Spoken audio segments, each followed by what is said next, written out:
এখন বাজে হচ্ছে 11টা। কেবল উঠে চা খেয়েছি, ওষুধ খেয়েছি।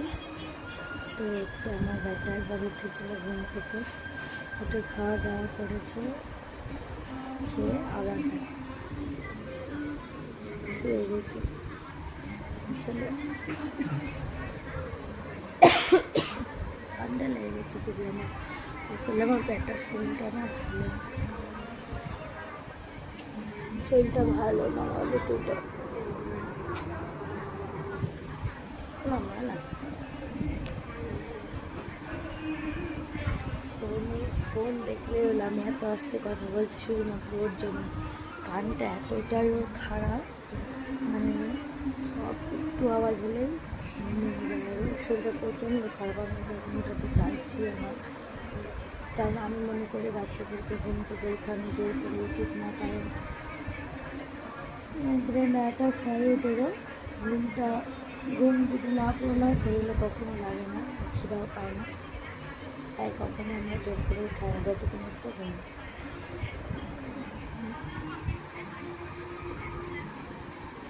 হচ্ছে কত মাসুম, কিছু বুঝে না, কিন্তু উঠে গেলে বাড়ি মাথায় তুলে না।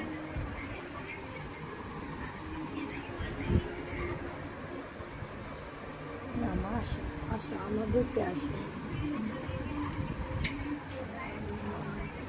সারাদিন আমার কাছে থাকে।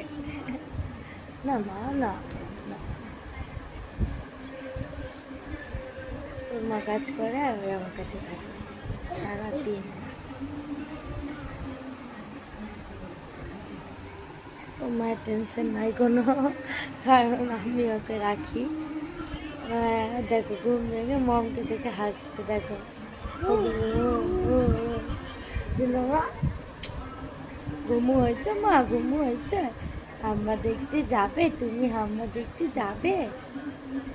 চলো আমরা একটু হাম্মা দেখে আসি, একটু ওকে নিয়ে বাইরে থেকে হেঁটে আসি, একটু শরীরটা ভালো লাগবে। 11টা বাজছে, আমরা মা বেটা এখনো বিছনায় লেটাচ্ছি।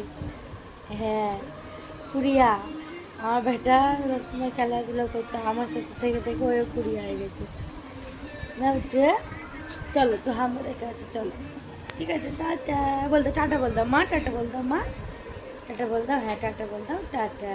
হ্যাঁ আমার সোনার হ্যাপি তুই আছে, আমার সোনার অক্টোবরে হ্যাপি তুইও না মা। হ্যাঁ সোনাকে সুন্দর একটা গিফট দিব ছোটো বাবা। হ্যাঁ টাটা দিদা, টাটা। হ্যাঁ আচ্ছা আচ্ছা আচ্ছা।